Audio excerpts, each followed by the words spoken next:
Olá, sejam bem-vindos ao podcast da Verô. Eu sou a Verô e eu estou muito feliz de ter você aqui comigo para mais uma entrevista. Hoje nós vamos falar de um tema muito importante, relevante, que gera dúvidas, debates, preconceito. Hoje nós vamos falar sobre o TDAH, o transtorno de déficit de atenção e hiperatividade. Falei certo? Com É certeza. isso, né?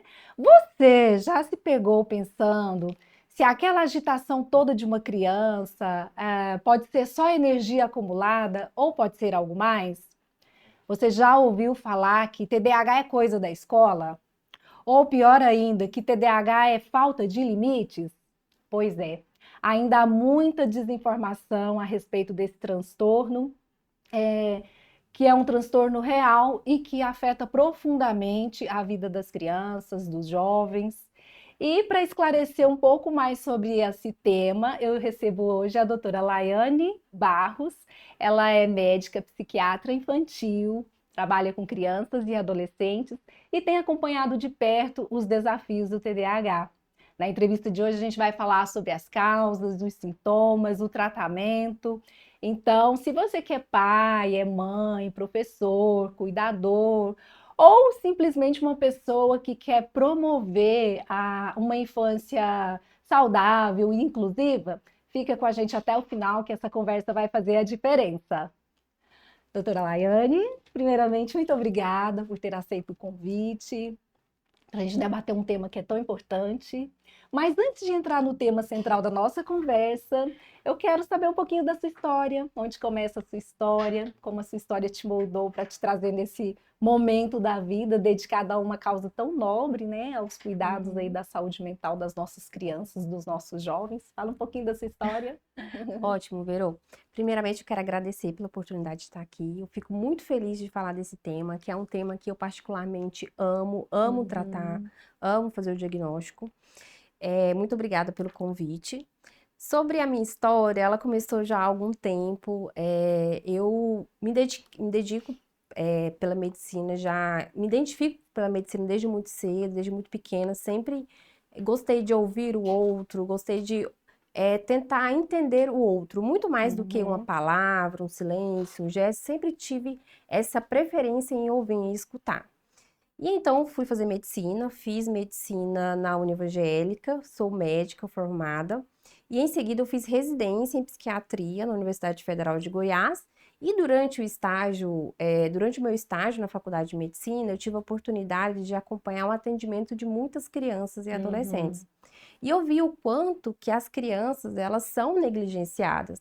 E você acredita, Verô, que eu não tinha, mesmo na faculdade de medicina, eu não percebi o quanto que as nossas crianças sofrem de transtornos mentais. E Uhum. somente na faculdade eu vim a ter esse contato.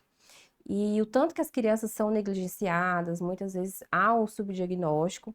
E teve um caso que me marcou bastante durante a faculdade de medicina, que foi uma criança que ela estava sofrendo com um quadro depressivo. E essa criança sofreu muito, assim, com uma história bastante sofrida. Uhum. E a gente conseguiu proporcionar um escuta, um tratamento para essa criança. E no final, depois de algum tempo de acompanhamento, ela melhorou consideravelmente, Olha que melhorou a ótimo. qualidade de vida dela, da família dela. Uhum. Foi aí que eu identifiquei que eu tinha o dom de ouvir as crianças Ah.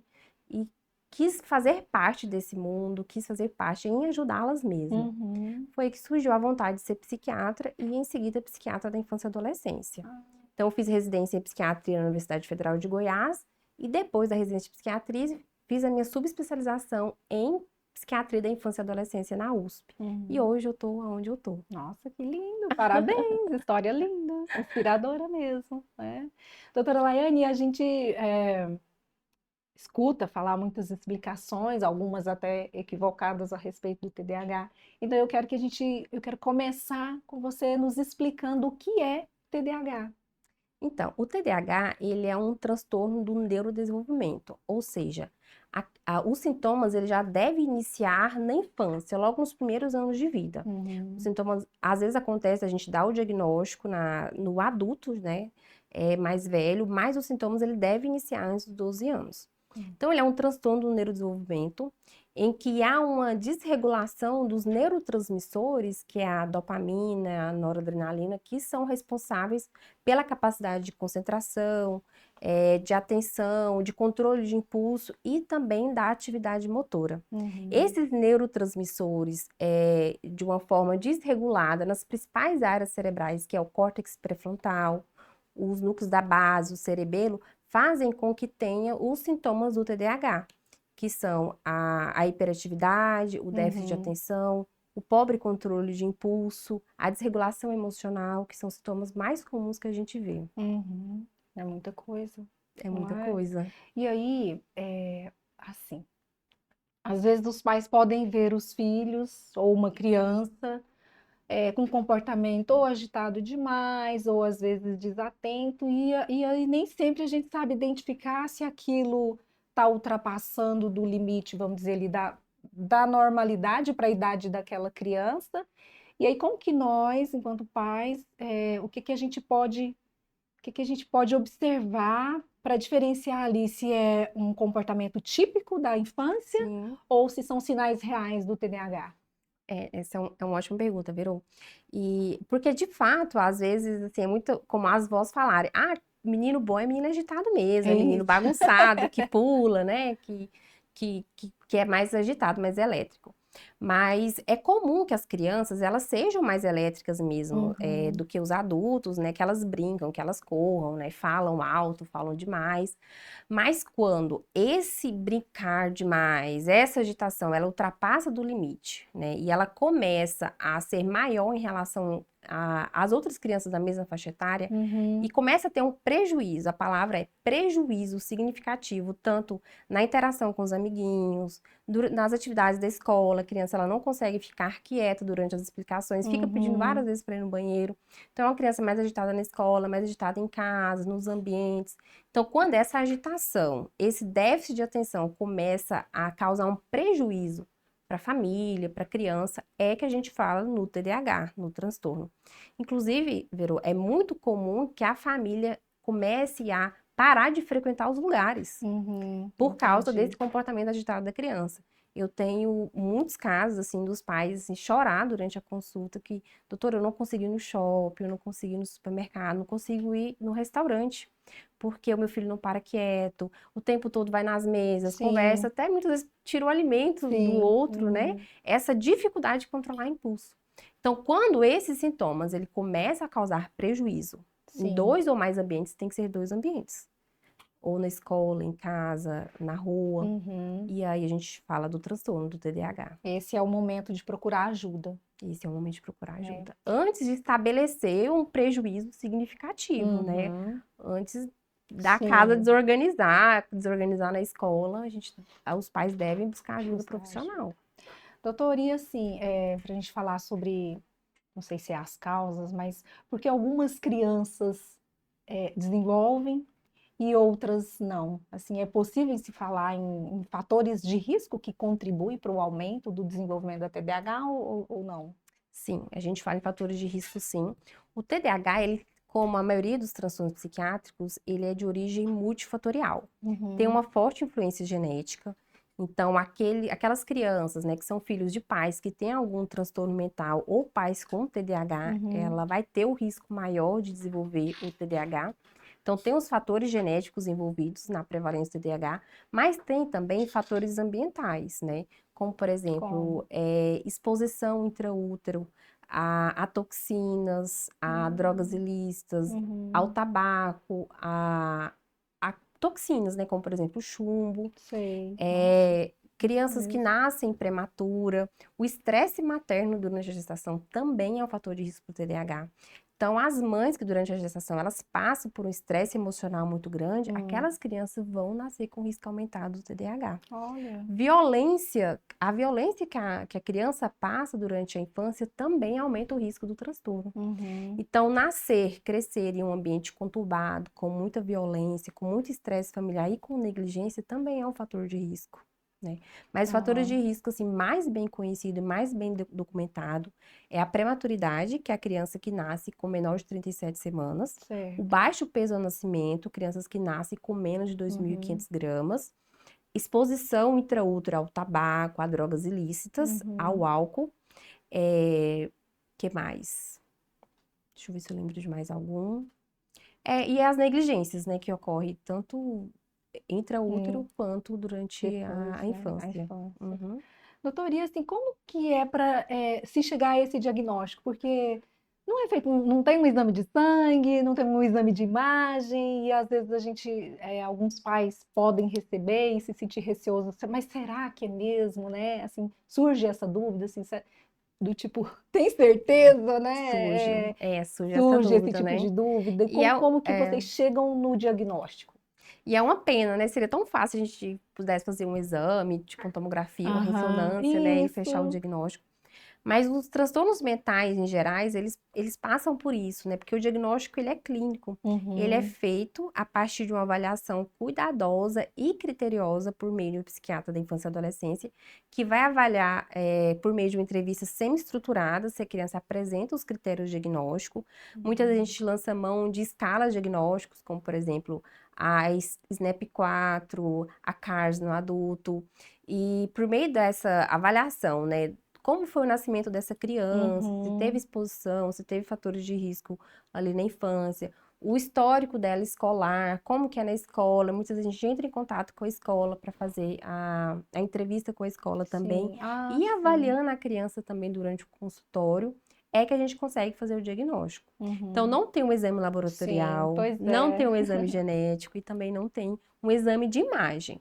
Mas Uhum. por meio dos critérios diagnósticos, a gente consegue fechar o Fechar o diagnóstico nessa diagnóstico, criança. né? Doutor, e assim, às vezes isso pode ser uma hiperatividade, pode se manifestar numa hiperatividade, ou, né, ali na desatenção, tudo, aquela criança que perdeu o interesse por uma brincadeira, alguma coisa. É, tem, que eu quero perguntar assim, sutilezas que a gente precisa tá mais atento a Tem. isso? Porque às vezes a gente acha assim, não, ou é porque é hiperativo ou é porque tá desatento. Uhum. Mas tem alguns outros sintomas, assim, sutis que os pais, a escola, né, a Tem que família tem ficar que estar atento. atenta para se alertar, olha, será que pode ser? Sim. Muitas vezes as pessoas pensam que o TDAH é só a criança agitada, né, Uhum, acelerada, que é o TDAH.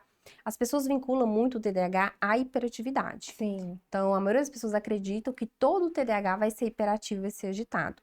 Mas a gente Uhum, tem outros subtipos do TDAH. A gente tem o subtipo que é o TDAH desatento, que tem sintomas mais predominantes da esfera da desatenção. uhum, O TDAH subtipo hiperativo, que é a criança que ela tem um prejuízo maior na hiperatividade, maior ativação motora sim. e menos dos sintomas desatencionais. E temos o TDAH combinado, né, que são Uhum. os dois sintomas. O subtipo desatento, ele é mais comum em meninas. E ele é o Uhum, que é mais difícil o diagnóstico e é mais subdiagnosticado. uhum. Por quê? Porque vai ser aquela menina que geralmente ela é dita como lerda, aérea, fica viajando no tempo. Ai, Então, ai. esse quadro, ele é um quadro de difícil Uhum, diagnóstico e que muitas vezes passa despercebido e a gente só vai fazer o diagnóstico diferencial quando essa criança começa a manifestar sintomas depressivos ou uhum, sintomas ansiosos. Por quê? Pela dificuldade que ela vai ter, que vai ser uma dificuldade tanto social, uma dificuldade sim. escolar, com sério Uhum, prejuízo acadêmico. E aí essa criança pode começar a manifestar sintomas de ansiedade ou sintomas depressivos, né? Muitas entendi. vezes é comum os adolescentes começarem a manifestar tristeza, isolamento, irritabilidade. E a gente faz o diagnóstico diferencial com a Uhum, depressão, com ansiedade e com o entendi. TDAH. Eu ri aqui porque você está falando aí, né, de ser lerdinha, esqueci de eu, gente, será? Tô aqui nessa, né? E você trouxe um ponto que eu até ia te perguntar aqui, estudando para a gente conversar aqui. Hoje eu li alguns artigos e falava exatamente isso, da diferença da manifestação em meninos e meninas, e que em Uhum. menina às vezes é mais difícil o diagnóstico, né? Que é isso que você acabou de trazer. Sim, é mais difícil, meninas, é mais difícil o diagnóstico. E muitas vezes os pais trazem as meninas para o consultório, e isso eu Uhum, vejo no meu dia a dia, já com outros sintomas, já mais da esfera, assim, como mais da esfera da depressão, da ansiedade, com muitos sei. conflitos ali, especialmente com a figura materna, muitos conflitos dentro de casa pela própria impulsividade. Certo. E ali teve um TDAH lá atrás que não foi Que não foi diagnosticado. diagnosticado, né? Olha Sim. só. É muita coisa, né? Assim, É muito é grave, muito né, grave, esse né? transtorno, É né? É isso, é muito muito grave. grave, né? E se a gente pensar que quando essa criança vai para a escola, aí já é um outro ambiente, porque em casa, né, os pais estão ali com um olhar atencioso. O que que nós, enquanto educadores, professores, podemos fazer? Assim, parece uma pergunta meio óbvia, mas às vezes a gente ainda se depara com situações de que, como você trouxe, de negligência, né? Uhum. Então, eu queria que você trouxesse para nós um pouquinho do ponto de vista lá do professor, do educador lá na escola, o que que ele pode fazer para ajudar a família nesse diagnóstico precoce e também para acolher essa criança. Eu vejo a escola, a educação, né, como um papel fundamental, tanto no diagnóstico quanto no tratamento do TDAH. Uhum. Uma grande parte dos meus pacientes, os pais ligam um alerta por meio da orientação da Na escola. escola. Que muitas vezes os pais em casa não têm essa demanda, né? Em casa não tem essa demanda de organização, de manter a atenção e o foco por um tempo prolongado, né? De obedecer regras, obedecer limites, assim, de uma forma mais rígida, mais estruturada que na escola. Uhum. Então, como às vezes não tem essa demanda no ambiente familiar, os pais trabalham, muitas vezes passam despercebidos essas sutilezas no dia a Isso, dia. né? E aí a escola levanta esse aspecto para os pais, né? Uhum. Hoje, com as mídias sociais, né? Hoje, com esse acesso mais fácil à informação, a escola está com o olhar atento às nossas crianças. Uhum. Então, muitos pacientes, eles vêm no consultório por meio da Da orientação e da orientação da indicação escola. da escola. Ai, que bom. E quanto ao tratamento, é claro que a gente tem tido muitos avanços, mas ainda há muito o que avançar, né? Uhum. Especialmente a questão do estigma da criança com TDAH. As Uhum. nossas crianças com TDAH, elas sofrem muito no ambiente escolar. Sofrem preconceito, porque muitas vezes é dita como uma criança que é mal educada, né? Uma criança Que agressiva, que birra, faz birra, uma criança hostil. preguiçosa, não Exatamente. é? E aí, muitas vezes eu encaminho um relatório para essa escola, Uhum. solicitando algumas adaptações que podem ser feitas no ambiente escolar. E que adaptações são essas? São várias que a escola Várias, pode né? fazer, mas acho que o primeiro passo é a empatia. É. Empatia com a criança, empatia com a escola, que essa criança também sofre por não conseguir Uhum. obedecer, sofre por não conseguir controlar o impulso. E Sim. ela muitas vezes começa até organizar ali o ambiente para conseguir aquilo que ela quer mesmo, né? E a escola muitas vezes não entende essa emblemática, né? E Sim. começa a punir essa criança. Então, o primeiro passo da escola é empatia. Outras coisas que pode estar adaptando essa criança é colocar a criança sentada no lugar mais próximo da professora, mais próximo da lousa, longe Uhum. dos corredores, longe de janela. Então, sempre coloca essa orientação. Se for necessário, estender o tempo de prova um pouco a mais. Uhum. Colocar nos enunciados questões mais curtas, mais diretas, porque a criança ela começa a ler a prova e ela Ai, se não se perde. perde, né? Ela se perde ali no decorrer da prova. Uhum. Então, muitas vezes, colocar enunciados mais curtos. Se for um quadro mais grave, fazer uma adaptação curricular também é importante. E até a gente solicitar uma professora de apoio De escolar para essa apoio, né? criança. Sim, São muitos detalhes que precisam ser observados mesmo, muitos cuidados que precisam ser observados, né? E você está falando, eu tô tentando ligar aqui uma coisa com a outra. Ansiedade, ela é um reflexo do TDAH? Ela tem relação com o TDAH? tem. Tem relação, sim.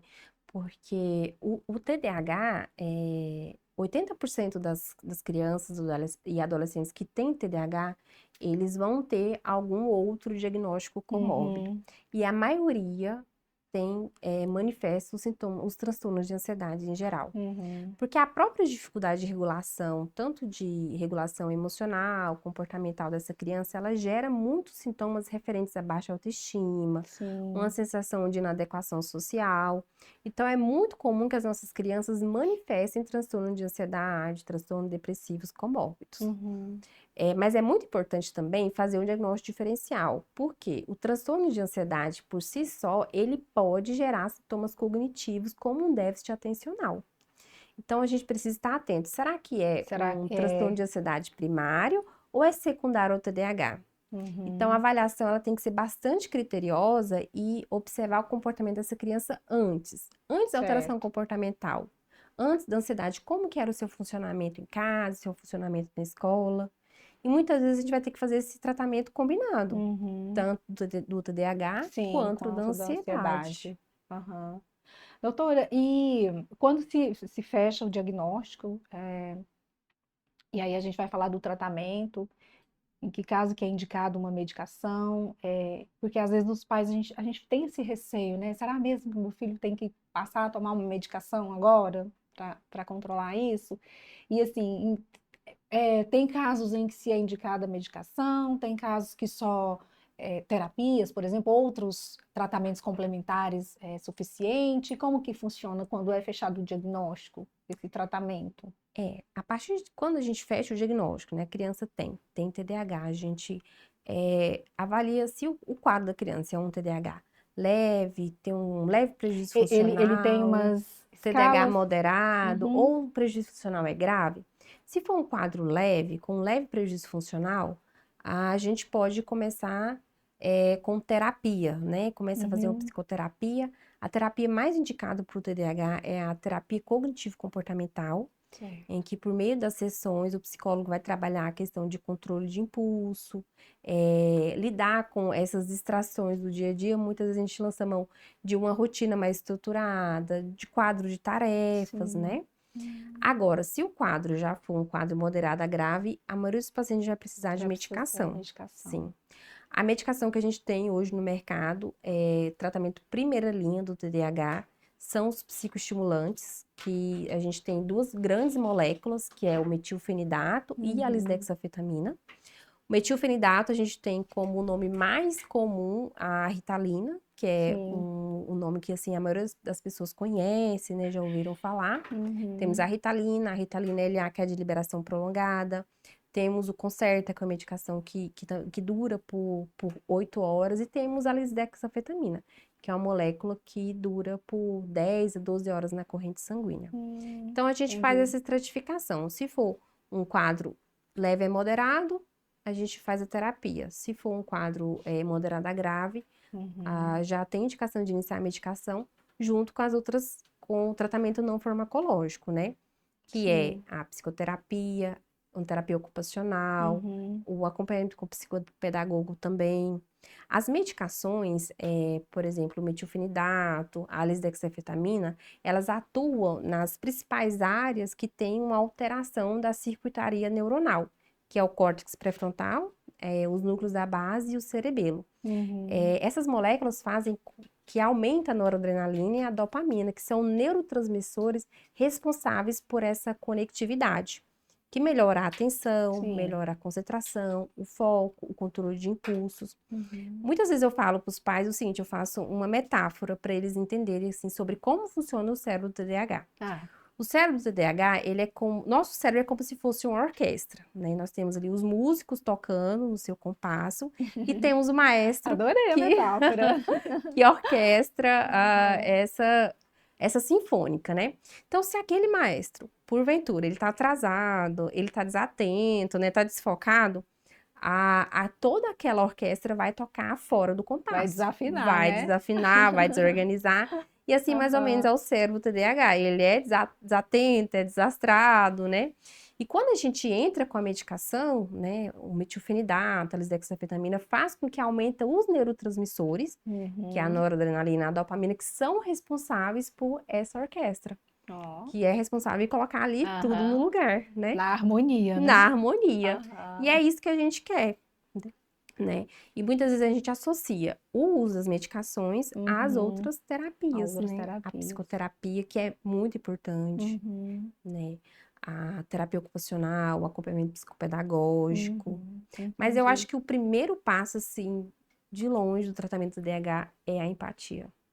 Ai, Se os com pais na certeza. consulta entenderem que é Uhum. empatia, é olhar para essa criança com outro olhar, eu já estou muito satisfeita. É.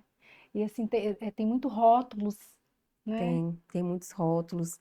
E eu vejo muitas vezes quando a criança entra no meu consultório Uhum. agressiva, com palavras de ameaça, tipo, vou te bater. E acontece muito. Uhum. Vou te bater, fica quieta, senão eu vou te bater. Ou vou chamar a polícia. Eles falam isso dentro do Falam, consultório. né? Aí eu já vejo que é um ambiente que muitas vezes, assim, é usado muita Uhum. coerção a essa criança, né? Um Entendi. método muito punitivo. É, a- na verdade, tudo é um equilíbrio, né? A vida da gente tem Uhum. que ser um equilíbrio. Sim, E no cuidado das crianças, né? Os pais têm que achar um equilíbrio entre oferecer o amor, né? E, ao mesmo tempo, oferecer a questão, assim, de limites, de sim, regras, né? entendi. Então, quando tem um estilo parental que há uma maior permissividade, né? Com menos regras, menos limites, as Uhum. crianças, muitas vezes, elas se desregulam mais. Ou quando tem um estilo parental que é muito autoritário, Sim, com um cumprimento de regras, assim, que a gente fala cego, né? Sem um objetivo, né? Com muitas regras, com muita, às vezes até violência mesmo, física, uhum. a gente começa a ter comportamentos disruptivos, que a gente entra no outro diagnóstico que é extremamente comum em crianças, que é o transtorno opositor desafiador, que é o TOD. Você já ouviu falar? Ah, eu já ouvi falar. O TOD, gente, é muito comum. E é muito mais comum do que a gente É. imagina. E vamos fazer só um parênteses aqui, porque me chamou a atenção. O que que é O é o TOD? TOD. O TOD é um diagnóstico muito comum na infância e extremamente prevalente, comórbido com o TDAH, que é o Uhum. transtorno opositivo desafiador. É quando a criança ela tem um padrão persistente de se opor a figuras de autoridade. Hum. Então, aquela criança que ela vai ter muita dificuldade de cumprir regras. E isso vai muito além do que é uma criança desobediente. Não Desobediente. é. É uma criança que ela não consegue respeitar a figura de autoridade. Olha só. Então, muitas vezes vai ter agressividade contra animais, Ai, eh, meu Deus. vai ter problemas na escola, conflito Uhum. com coleguinhas, às vezes, assim, usa palavras de baixo calão. Sim. Então, é Uhum. um transtorno grave que também exige tratamento. E Existe. não é com agressão física, não Uhum. é impondo regras, não é É. batendo, E muitas mas com muito vezes, amor, assim, às vezes a própria família não consegue compreender, né? A quem dirá as pessoas de de fora, fora. né? Então, realmente precisa ter esse esclarecimento que é importante, né? E doutora, a gente falou da medicação, do tratamento. É possível se falar assim em um período de tratamento e essa pessoa recebe uma alta, ou não, não tem, esse tratamento vai ser para a vida? Como que é Que assim? funciona, né? É. Então, o TDAH, uma vez, né, diagnosticada, a pessoa vai ser sempre TDAH, né? Vai ter sempre o Uhum, diagnóstico ali do uhum, TDAH. Mas os sintomas, eles são mais proeminentes na infância e adolescência, sim, especialmente na infância. De acordo com que o paciente ele vai amadurecendo, ele vai melhorando os sintomas da esfera da hiperatividade, sim, vai ficando mais sintomas desatencionais e uhum. cerca de 40 a 50% das crianças não vão ter os sintomas na vida adulta, Ah, olha né? que Então, interessante. nesse momento, a gente já não precisa mais de fazer o tratamento medicamentoso, Uhum, mas fazer um acompanhamento psicológico, né? Se porventura esse indivíduo for iniciar um trabalho que tem uma demanda de concentração maior, de foco, a gente pode necessitar retornar a medicação desse uhum. paciente. Ah, entendi. Que interessante. Eu não sabia, não. Tem uma outra dúvida que eu quero ver com você. O TDAH, ele, assim, tem sintomas que são parecidos com o espectro de autismo, que é possível de se confundir, e como que a gente faz para diferenciar? Ótimo, essa é uma excelente pergunta. E agora a gente tem tido essa questão muito frequente assim no consultório, que é porque hoje estão se falando bastante do Sim, autismo, né? Isso é uhum, ótimo, que faz com que os pais fiquem atentos aos comportamentos da criança. Mas uhum. tem muitos sintomas que são de fato muito semelhantes entre o TDAH e o E o autismo, autismo. né? No TDAH, a gente espera sintomas mais da esfera da agitação, da hiperatividade, Uhum. da dificuldade de controle de impulso, dificuldade de manter a concentração ali em determinada atividade, determinada tarefa. No autismo, muitas vezes a gente observa até um hiperfoco. Quando a Ah, criança sim. ela gosta daquela atividade, ela pode ter um Uhum. hiperfoco naquela atividade. Mas muitos autistas, eles têm uma agitação psicomotora maior, mas é uma agitação mais inespecífica. Do TDAH, a agitação, ela é muitas vezes voltada a determinada tarefa que não é do seu interesse, entendeu? E tem algumas alterações também, assim, do próprio neurodesenvolvimento, né?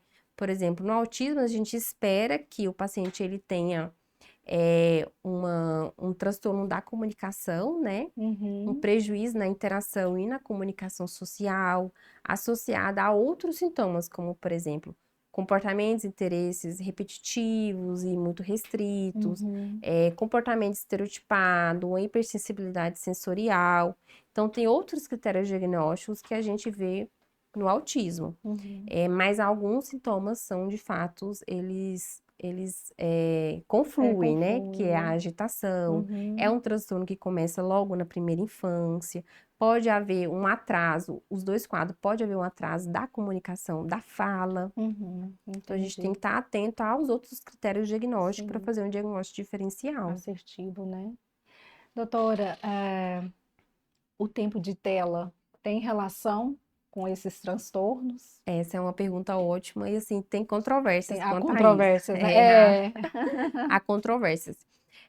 Se o tempo de tela aumenta a prevalência do TDAH, ainda está sendo estudado, né? Mas o que a gente já sabe, que a maior exposição à tela, ela faz com que o cérebro da criança é como se ela vivesse no modo turbo. O tempo todo inteiro, ativado, acelerado. E ainda mais agora com esses conteúdos que são conteúdos mais rápidos, mais acelerados, faz com que a criança fique ali o tempo todo buscando muita noradrenalina. E é uma criança que, se maior exposta à tela, ela vai ter sintomas mais desatencionais. E às vezes acontece de no consultório vir paciente com queixas escolares, mas está relacionada à maior exposição à tela. Tá desatento, mas é por aquele aumento de tela. Então, eu sempre oriento a questão do tempo que é preconizado, né, pela sociedade.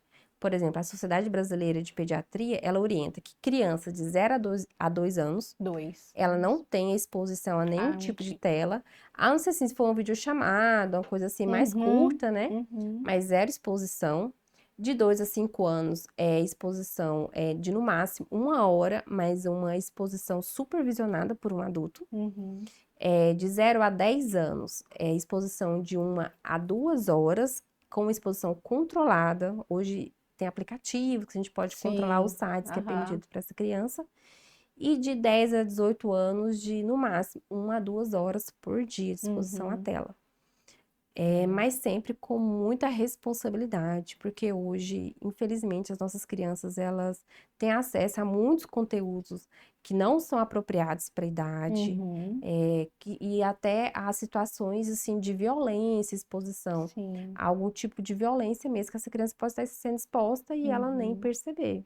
E hoje, assim, como tudo que ganha visibilidade, a notícia também está nas redes sociais, e às vezes a gente se depara com alguns videozinhos curtos, listando sintomas de TDAH, aí os jovens, inclusive eu tenho uma de 16 anos lá em casa, que todo dia ela assiste um vídeo, ela já faz o autodiagnóstico. Mãe, eu tenho TDAH.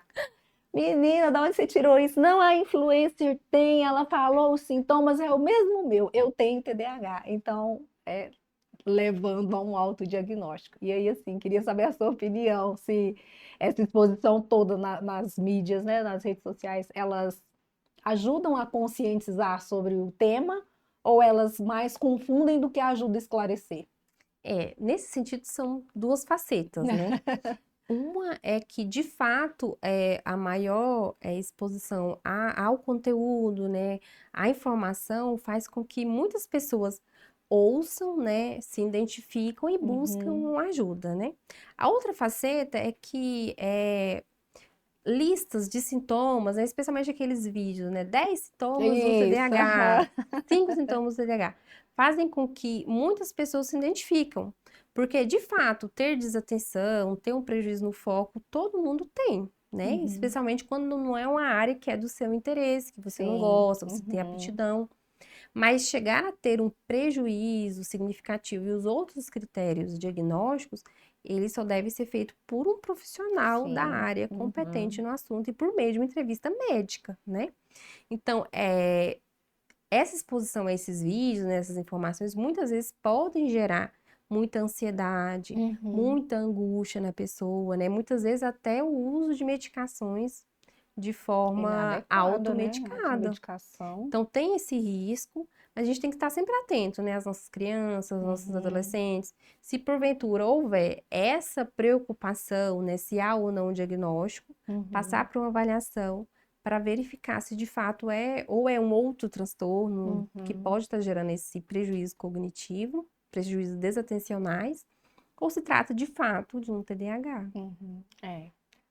Temos que ficar atentos ao autodiagnóstico das crianças. E, doutora, eu fico pensando aqui, se às vezes a criança chega no consultório, a gente tem que tratar a criança, mas tem casos que a gente tem que tratar os pais. Ah, com Com certeza, certeza, né? tem. A maioria dos meus pais eu encaminho para orientação parental, com Uhum. certeza. Com A certeza, né? orientação parental é um tipo de terapia em que o psicólogo ele vai avaliar como que é essa estrutura familiar, Uhum. avaliar como que o diagnóstico daquela criança impacta na estrutura familiar e fazer orientação aos pais para a melhor forma de manejar, Uhum. né? Mas assim, os pais, na maioria das vezes, eles também estão sofrendo, né? Sim. E eles estão ali, na maioria das vezes, tentando dar o seu melhor. Uhum. Claro que há casos de negligência, com certeza, né? Que muitas vezes a gente vai ter que chamar outros membros da família para consulta, para estar Uhum. orientando também outros membros da família no cuidado dessa criança. Mas eu vejo que a maioria dos pais, a maioria das mães, elas estão tentando dar o seu melhor. Esses dias mesmo eu atendi uma mãe Uhum. do Pará que veio para consulta médica. Sei. E aí ela chorando bastante na consulta, falando, doutora, os dois filhos dela têm TDAH. Oh, Doutora, eu penso que eu não devo ser uma boa mãe, porque eu não sei oh, como meu lidar com os Deus. meus filhos. O meu sonho era ser mãe, Ela acaba se culpando se ainda, né? culpando, e eu não sei o que fazer com eles. Uhum. Às vezes eu penso que eu não deveria ter filho. E aí eu falo pra ela, né? Eu falo assim, para as mães, pros pais. Se existisse uma fórmula de criar um filho ou um livro Uhum. que desse Uma passo a receita, passo né? de Passo a passo. como criar uma criança, seria ótimo, né? Uhum. Mas o fato dos pais estarem buscando ajuda médica, estar buscando tratamento, mostra que tem Sim. uma preocupação verídica Uhum. desse comportamento da criança, né? Então, essa preocupação, a busca por melhoria já mostra que é sim um bom Uhum. pai, é sim uma boa mãe, né? É.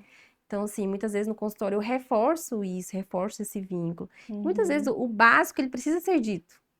Às vezes é isso, tá tão óbvio, mas a pessoa tá tão mergulhada ali Naquele naquele sofrimento, sofrimento, né, que às vezes ela realmente não consegue não perceber, consegue né? ver.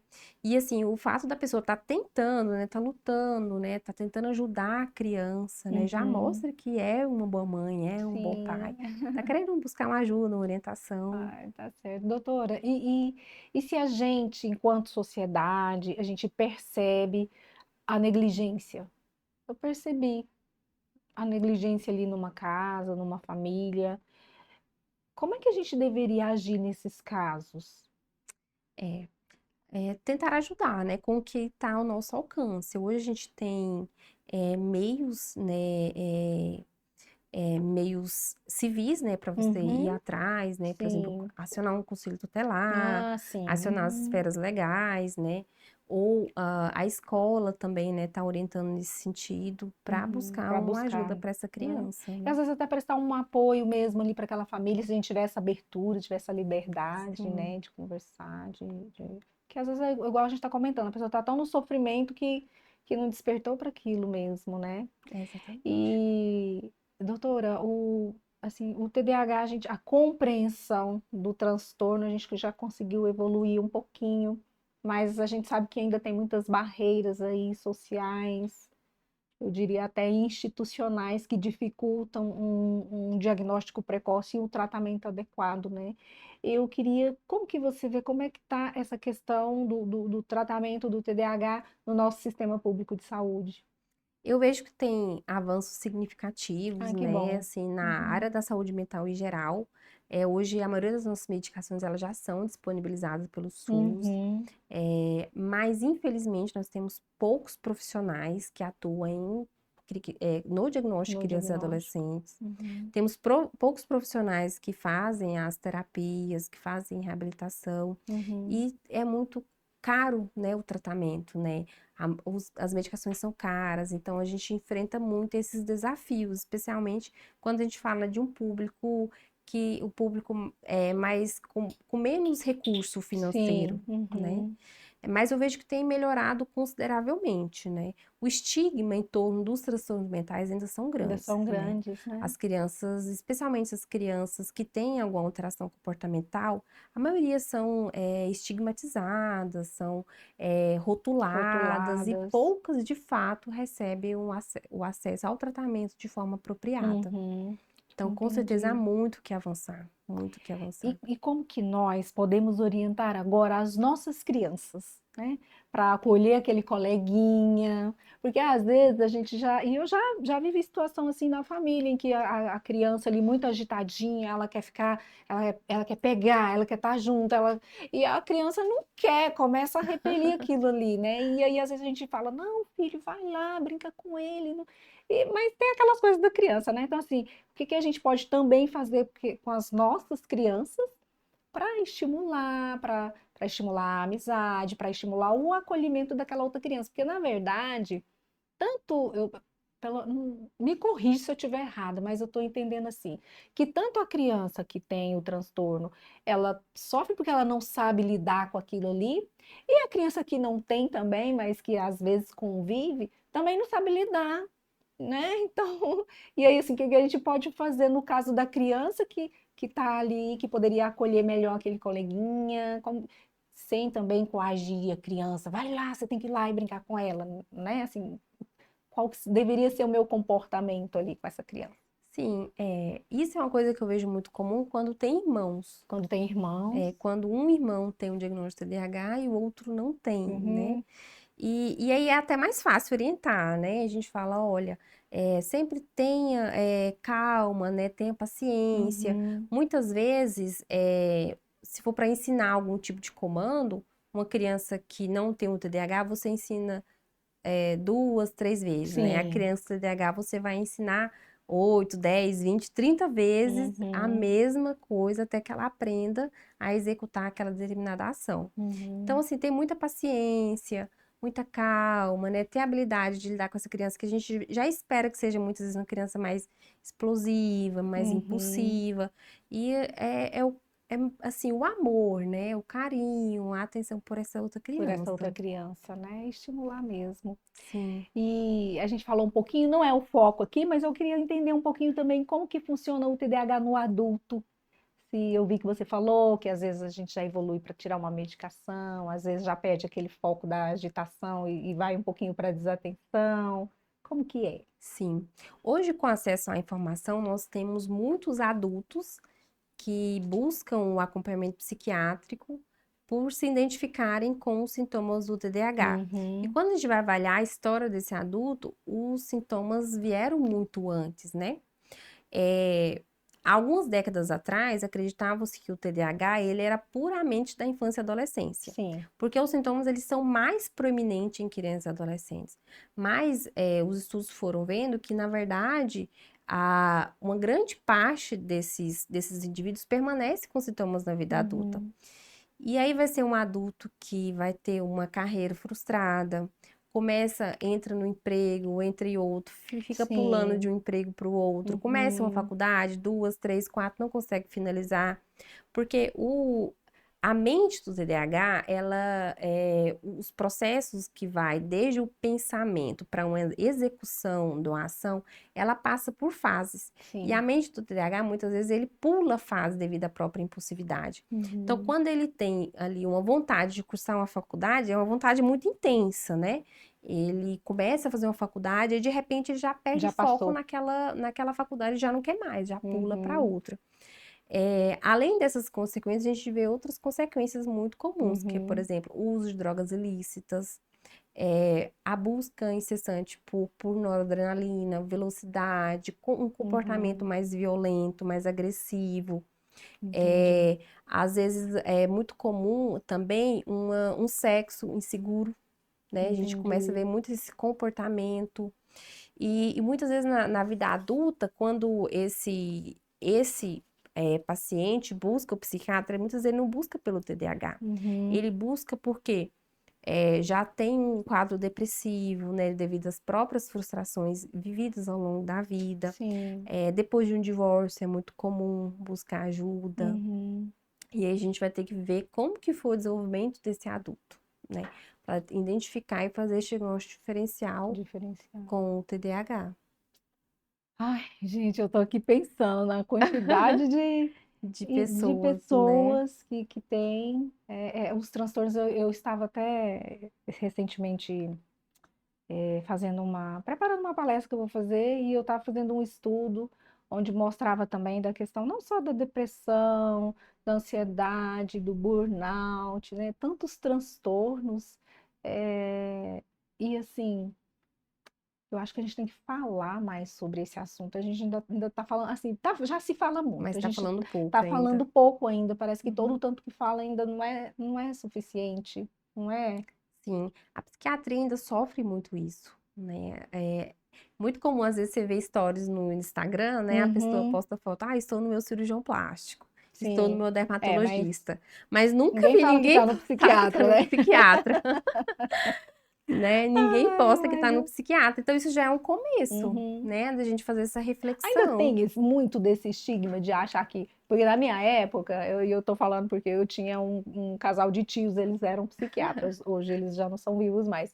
E eu lembro que ele brincava muito com isso. Não, o pessoal não gosta de falar que vai lá no meu consultório, não, porque diz que tá indo, é doido, tá mexendo com, né? Tá indo no consultório, no médico de doido. E, assim, um estigma mesmo, que não tem a ver mais com isso, né? Saúde mental é um tema que eu falo, tanto quanto a nossa saúde física, a nossa saúde mental, a nossa saúde espiritual, ela é importante, a gente tem que ter esse olhar voltado para a saúde mental, Sim, né? hoje a gente vê muito assim nas redes sociais, né, no TikTok, no Instagram.